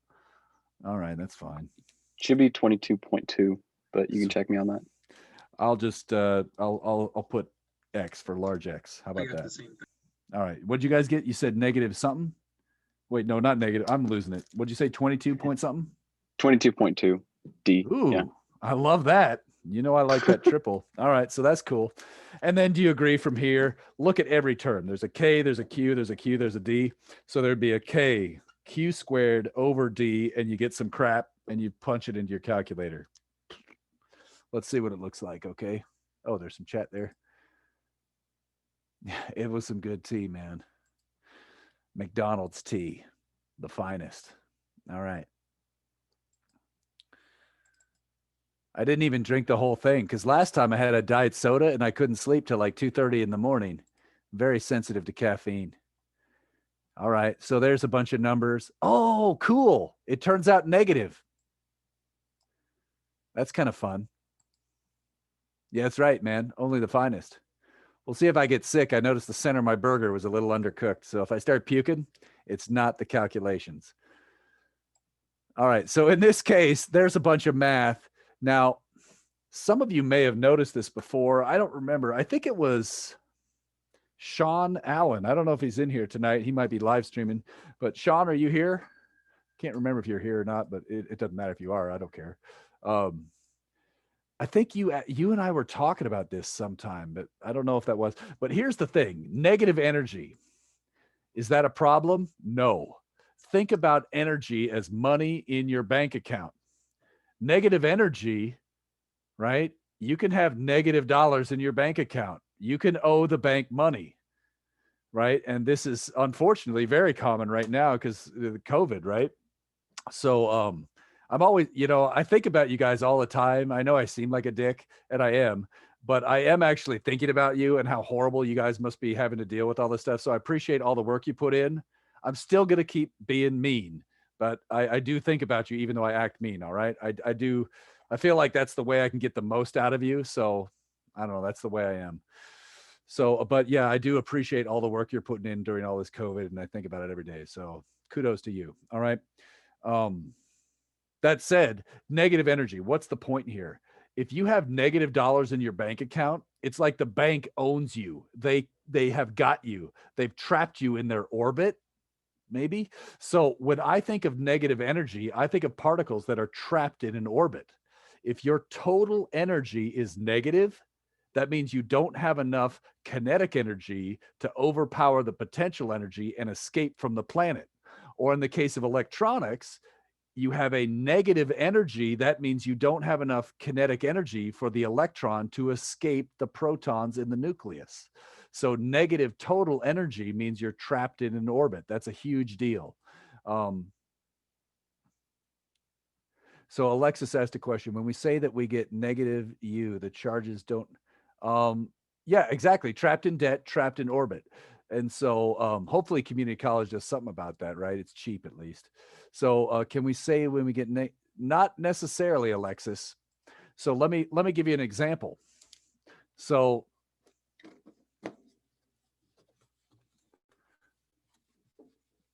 I'm just making up a random example that's not in the book. All right. Let's say you have a plus charge here and a minus charge here, and the distance between them is D. I know that the potential energy would be K, Q, negative Q. I'm assuming they're the same size. So let's just put that in here. Plus Q, negative Q over D. And notice it's not D squared. So this would be negative K, Q squared over D. Right? That's the units for energy. K on top, Q squared on top, D. If I wanted to check it, I check my formula sheet on the back, make sure I didn't screw up some Ks and Qs and crap. Okay. Got it. Now, what if this is moving at some speed V? Well, the kinetic energy would be 1/2 mv squared. Now, a lot of times, if you think about it, if this is a proton, I don't know if you know this, but the mass of a proton is approximately 2,000 times the mass of an electron. And I think it's closer to 1,800, but who cares, right? So what is this one? This one's 1.67 times 10 to the what? Minus 27, I think. And this is 9.11 times 10 to the negative 31. You could check my math later, or is it on the back? Did I do that? Yeah, that's it. That's it. Pretty close. All right. So I think there's a 3 here. All right. So in this case, it's about 2,000 times bigger. So a lot of times what we will do is, you saw this in your simulations, when you jack up the mass of the proton, it doesn't move that much compared to the electron. So a lot of times what we'll do is we'll model atoms as this is fixed in place. Obviously, it is not fixed in place, but relative to the electron, yeah, this one should be moving a lot faster than this. Furthermore, if you have other nucleons in there, most nuclei, right, there's going to be neutrons and other protons and other things in here. This is going to exert a very strong force. That's what the strong force is. It's holding together the nucleus. It's strong enough to, it's stronger than the let me rephrase. Imagine you had a helium nucleus, right? These protons would not want to sit together, but the strong force is so strong it can overpower the electronic repulsion and keep it together. So there's many factors that keep this thing. Its mass is big. It's attracted by the strong force to other nucleons. In general, protons are not going to move around that much. Not always true, but usually, okay? There's proton beams and things like that. There's actually free, yeah, whatever. All right, but so now in this case, Alexis asked a question. Let's get back to it. If this kinetic energy down here is bigger than that potential energy right there, this would be escaping. Otherwise, it would just keep oscillating back and forth, right? Because it would go out here and it wouldn't have enough energy to escape. So it'd come back. By conservation of energy, it'd be going the same speed when it gets back here. By conservation of energy and symmetry, it'd be going the same speed when it gets over here. Well, then it wouldn't have enough energy to escape. So it'll just keep going like this. And that's what you've seen. And that's what I was talking with Sean about. Remember that code where you had the 2 plus charges and then there was an electron here and it would go back and forth? Oh, come on. Remember, it would start going back and forth, that one problem some of you did in that first coding lab? That's an example of a molecule, right? You could think of this as being 2 protons, and if this had a size -2, it would just bounce back and forth. That's a molecule. You made a model of a molecule in a bound state. It didn't have enough energy to escape. I don't know if that's fun or not, but that's all right. That's a long answer, but it's a good physics question. All right. Whew. Alexis, did I address your question? Yeah, I don't. Okay. Let's do some more problems, right? I'm probably getting crazy here. So let's do some more problems and stay on task. Let's look at the next one. This is a good one for you to do at home. Worthless challenge. Okay. Oh my gosh, that's crazy. I think I'm going to let you guys try this one at home. It's very similar to what we just did. Oh, actually, we should do this one. Let's do this one because it's got letters instead of numbers, right? So let's, oh, actually, yeah. Let's do this one. 24.2, okay? I'm going to look at my screen and set it up, and then I'll light up, before I start doing any math, I'll line up the board. So if it's not quite lined up, that's okay. Just give me a minute. Okay, you guys try and do this. 24.2.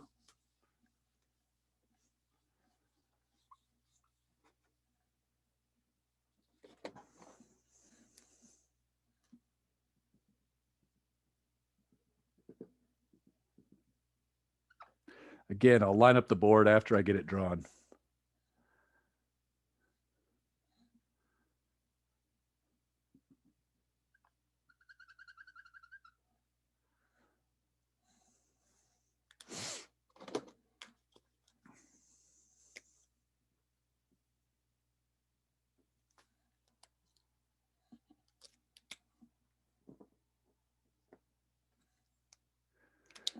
This is called an electric dipole. You have a positive and a negative charge separated by a small distance, A. Looks like I said this distance to here was X. This is Lompoc, Bompton.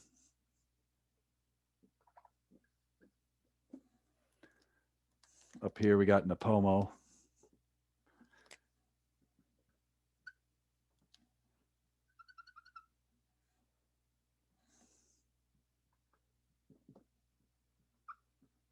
All right. This distance up here is B. And then we're going to try and do some crap. Okay.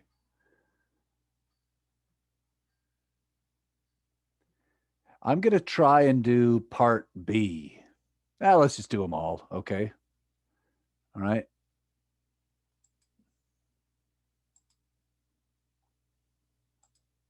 Okay. Whoops. There we go. So it said part A was get V in Lambton. No, in Napomo. So we're going to get the voltage in Napomo. All right. And I think these were both the same size, right? Weren't they? This was plus Q and this one over here was minus Q, I think. I just lost my page. I got to do it again. Come on, book.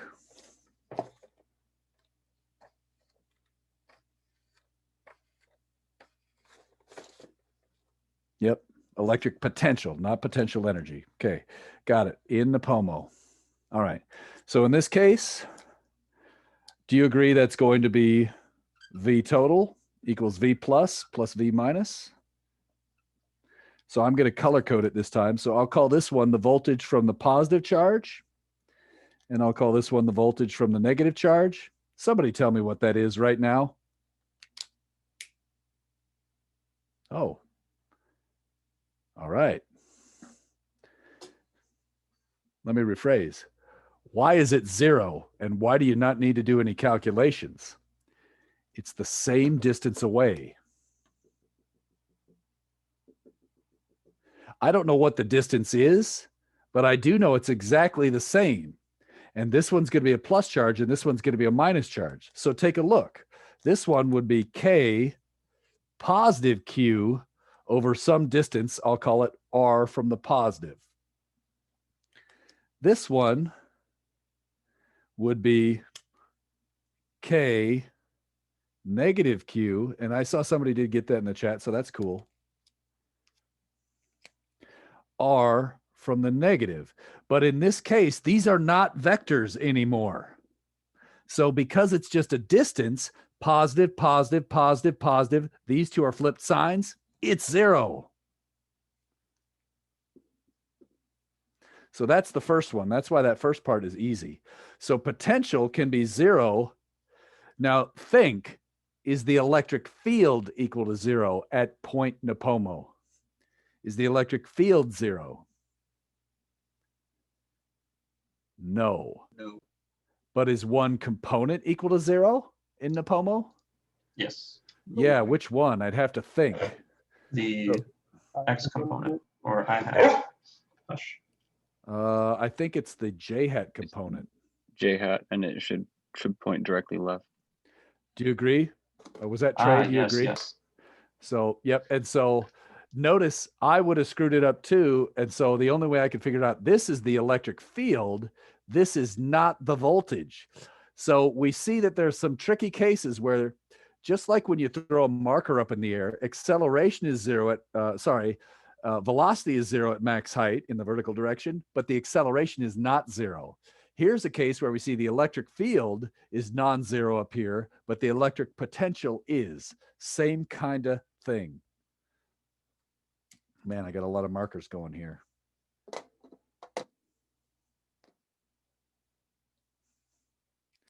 Okay. Whoa, whoa. This is too much for me. Okay, so that's part A. Any questions about that? And I'll check the chat. Nice job, Joseph. Good job. All right. And, you know, I appreciate you guys chiming in on Zoom. I know it's not fun. So I appreciate it. All the feedback helps. Let's go to part B. So that was the voltage up here is 0, but the electric field is not.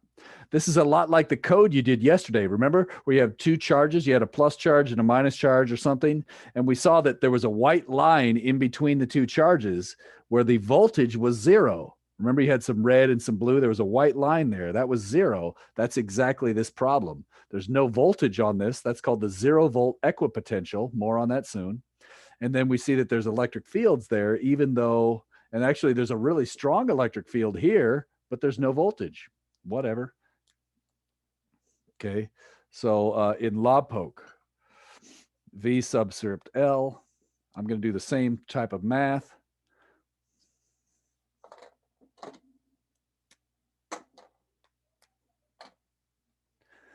It's going to be V from the positive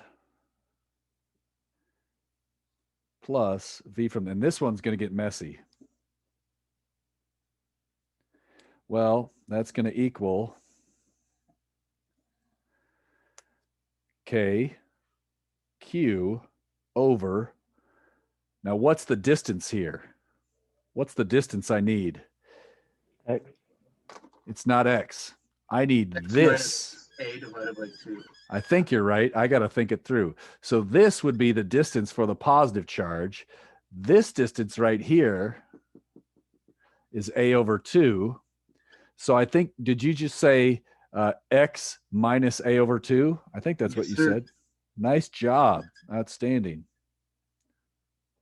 Did that make sense why it's not X? I hope that made sense. So yeah. And we could see, now you see the kinds of things that are going to trip you up is you have to do this kind of stuff and draw it out. If you try to do it all in your head, a lot of times you get screwed up, myself included. So this one will be K negative Q all over this vector, or not vector, this distance, which is, I think that's going to be A over 2 plus X. Is that right?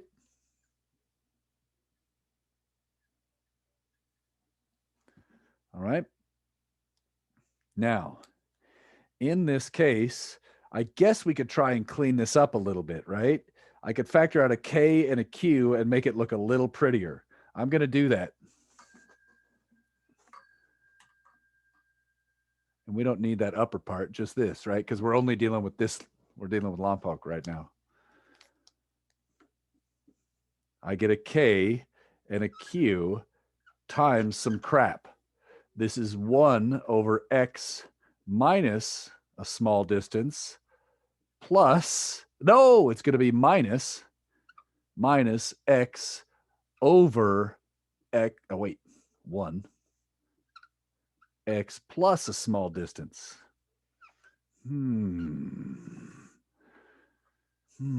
What does that make you think of when you see this? It starts with B and ends with binomial expansion. Binomial expansion. My God, you're good. That's amazing. So this is a case where you would do the binomial expansion. So whenever you see, this is a binomial. It's two terms with a plus or a minus in there. It's a binomial. Sometimes they're raised to powers. When you see the addition or subtraction of two similar yet not exactly equal binomials, that's when you do the binomial expansion. Is that going to be on your test? No. If you're a physics student, if you want to transfer and learn about physics, should you do the binomial expansions every time I say it in this class? Yes. Why? Because every time you take a class in an upper division, they're going to assume you've done this hundreds of times, or at least 10.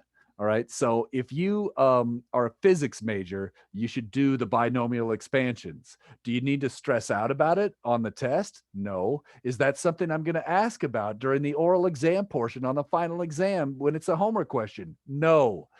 But if you're a physics person, should you do it? Yes. So just kind of follow it through. If you get lost, ask me and don't stress out about it. So that is what I wanted to emphasize in that problem. Questions about that? Right on. Okay. I like that. And so that's what part D is all about. So if you want, just showing you the screen share here. Whoops. That's what I'm talking about right here. So do not stress out about that for a test in this class. If you're a physics major, you should do it.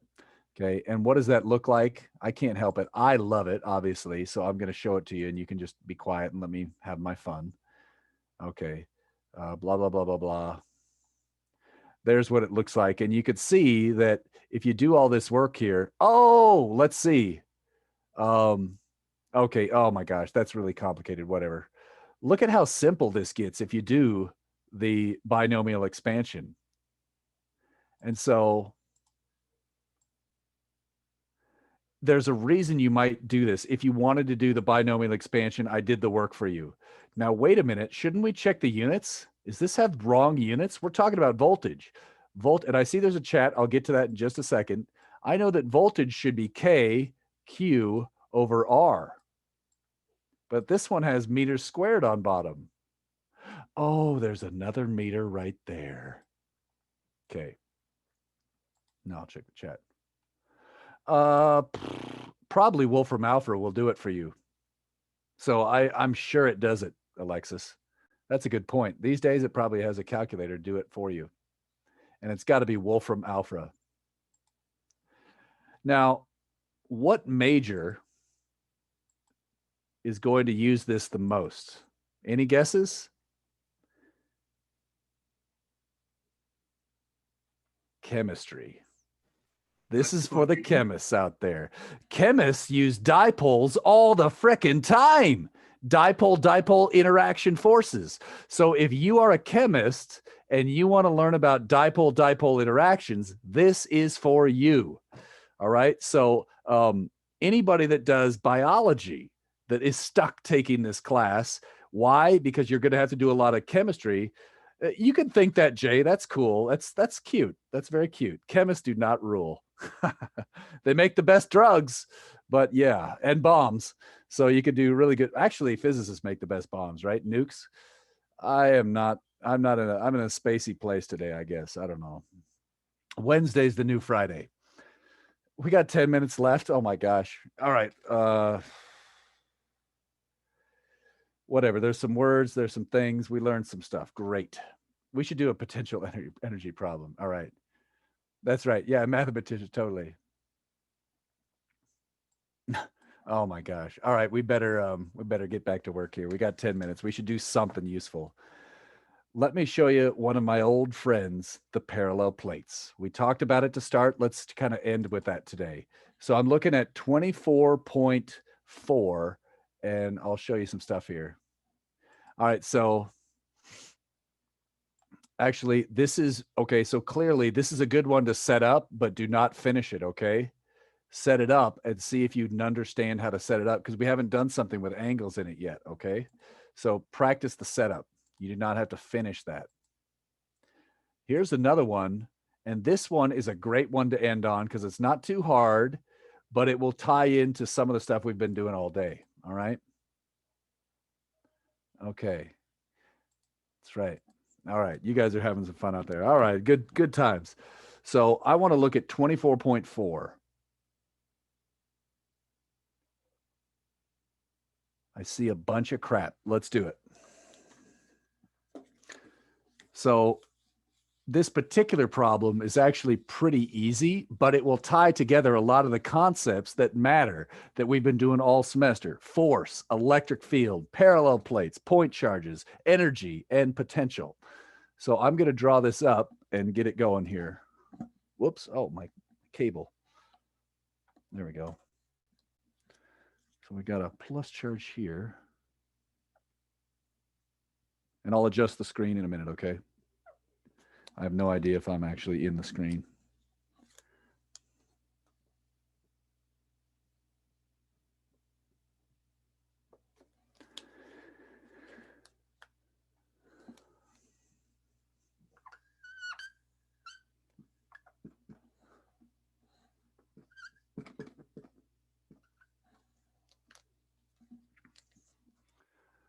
Okay. E is 1,000 newtons per coulomb.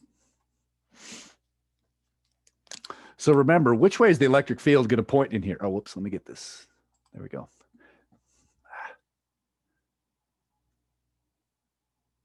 Off to the right. Yeah, from plus to minus. Which plate is at higher potential?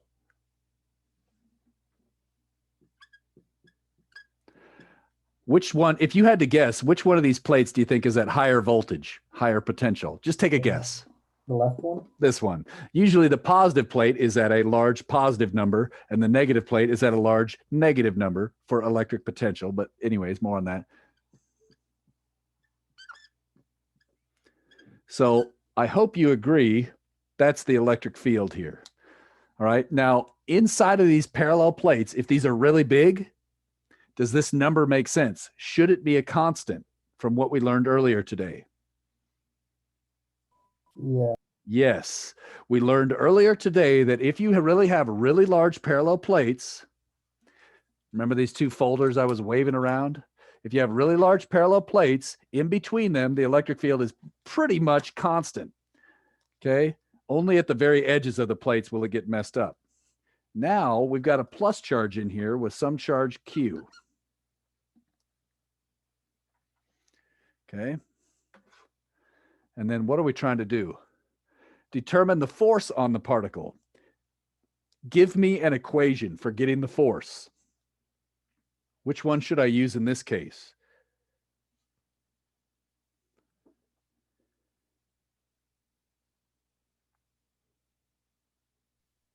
Force equals Q times E. That is a good one to use. That was what? Was that Travis? Yeah. Right on. Okay. So why is this a good one?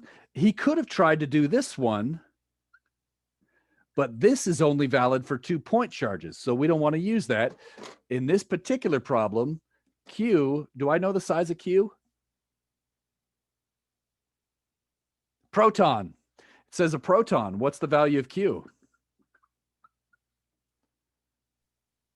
1.602 times 10 to the negative 19. Positive E, or that's Positive equal E. to 1.602 times 10 to the negative 19th coulombs. Nice job. I like Good job. the positive E better. Yep, either way. And so in this case, the force, I'm not going to plug in all the numbers. This would be E times E. Now let's be careful. Read, did it ask for force or force magnitude? Force. So we're done. That's part A. Agreed? You can punch in the numbers. And you should to get used to using your calculator. If you haven't gotten used to using the EE button on this, talk to me in office hours right afterwards. If you don't know what I'm talking about, it's this button. It's so easy for doing the prefixes, the EE button. Okay, if you don't know how to use that, I'll help you later, but I assume you're all good at that. Okay, get the work. How do I get the work done? Give me a way to do it. Force times displacement. Okay, and I'm going to do force dot. Do you agree, Trey? Yes. And then in this case, do you agree it's going in the X direction?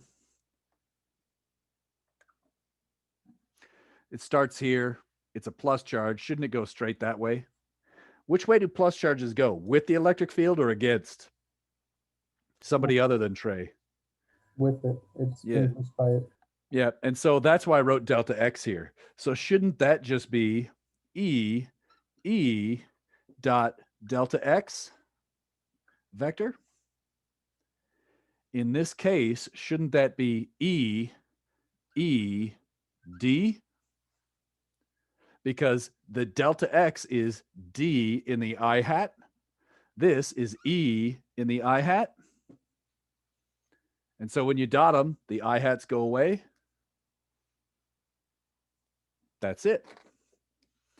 It's a good finishing problem, right? It kind of ties together all the pieces. Now let's read. Determine the final kinetic energy. Did it start from rest? Starts from rest.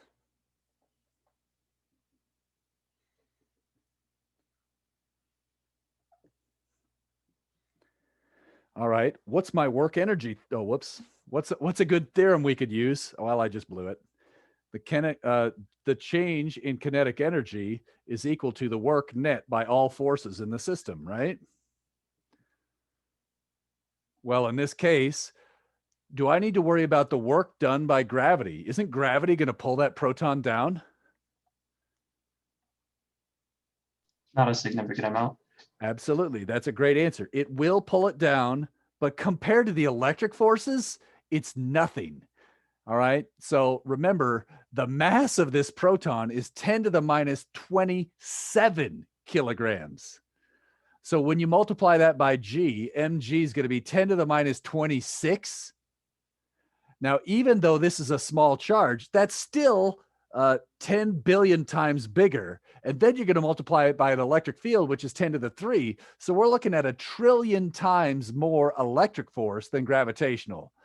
I'd say 1 trillion to 1 means gravity is negligible. So for these problems, that's why we've always been ignoring the gravitational force for ions, but not for things like charged metal balls or balloons. Okay. Whatever. So wait, we know the work. So this is 1/2 mass velocity final squared minus 1/2 mass velocity initial squared equals EED, right? Well, in this case, I think we just said this was 0. And so I can get V final. I'm going to do it. What is that? I don't want to screw this up. 2EED over M square rooted. Double check and make sure I didn't flip something around there. So I get a 2 up top, M on bottom, square root. That's it.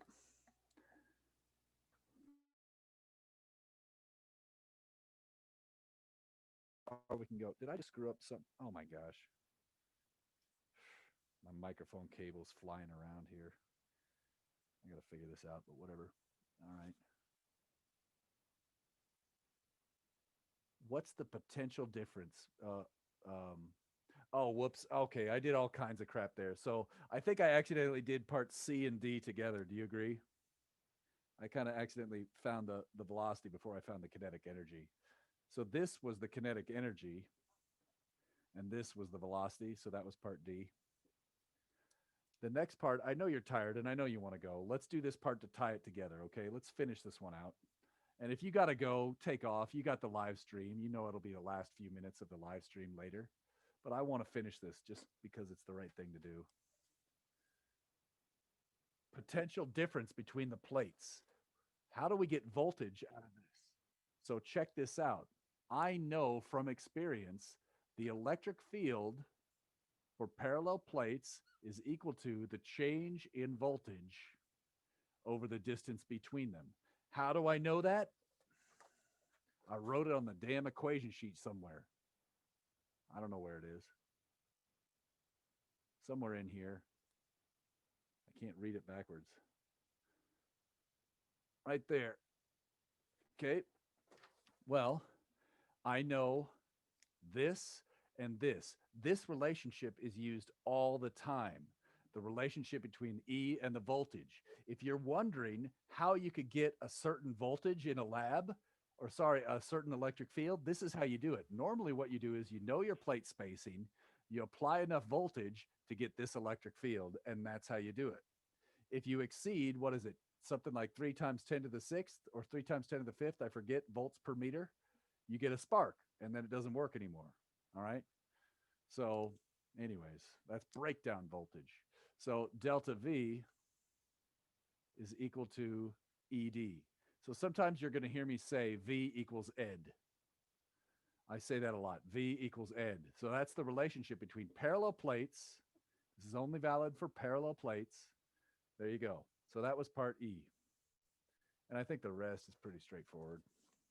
Whoops. And again, it doesn't offend me if you guys got to take off. I'm going to finish this and you've got it in the live stream if you need it, all right? So oftentimes we say the negative plate is at ground. So a lot of times we say this is 0 volts. This is sometimes called ground, which looks like a triangle. Sometimes people will draw it like this. So that's what ground means, okay? That's a symbol for ground. It means 0 volts. Ground just means I'm at 0 volts. So be careful. This is the symbol V. This is the unit V. The unit for V is V. All right, so then I think that tells you if the difference between them is ED, that tells us that this voltage over here, the voltage of the positive plate in this case would equal E parallel D, right? If you plugged in the numbers, that's how you could get the voltage you need for this electric field. All right, so that's the size battery you would need to use to make this thing work. In this problem, U is said to be the electrical potential energy. So I'm reading part G here. Determine the initial electric potential energy of the proton. And this goes back to Jay's question at the beginning. All right. That was part E.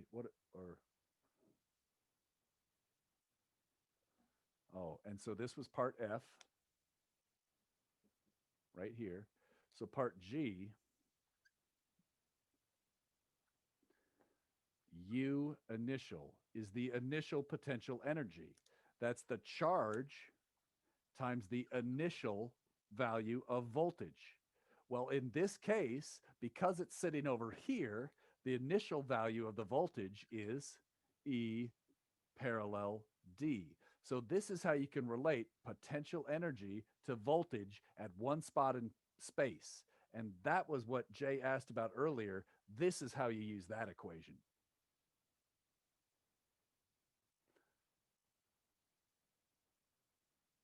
Yes, Nate Dogg. Yes, you're right. Sorry, it took me that long to catch up. All right, that was probably an hour ago. Okay. Finally, H. It says, imagine we did this with an electron starting from rest at the negative plate. So imagine we did this again. Here's part H.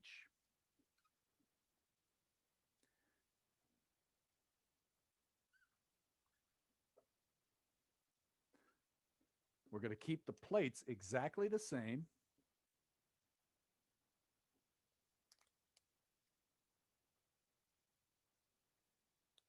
And then I'm going to put an electron over here. Is anything going to be different? Is the electric field different? No. No. No. Okay. Is the initial voltage different? No. Yes. Yes. This is at 0 voltage now, right? So is the initial potential energy 0 or non-zero? What's U initial? It would be the charge of an electron times the initial voltage. What's the initial voltage here? 0. 0. Is it possible for something to have 0 initial potential energy? Yeah. Now think, what's the final potential energy here? It would be negative E parallel D. Right? Now think, the initial energy, the initial potential energy is 0. The final potential energy, is it bigger or smaller? Let me rephrase. Is it more positive or more negative?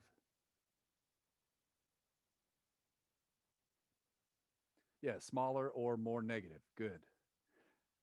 And then think, when you travel this way, do you agree the electron, think about it. Isn't the electron going to be pushed this way? It's going to go away from negative towards positive. Delta U is negative. It's less than 0. I'm losing potential energy. I start with none and I end up with a negative number. Going from 0 to -5, I lost potential energy.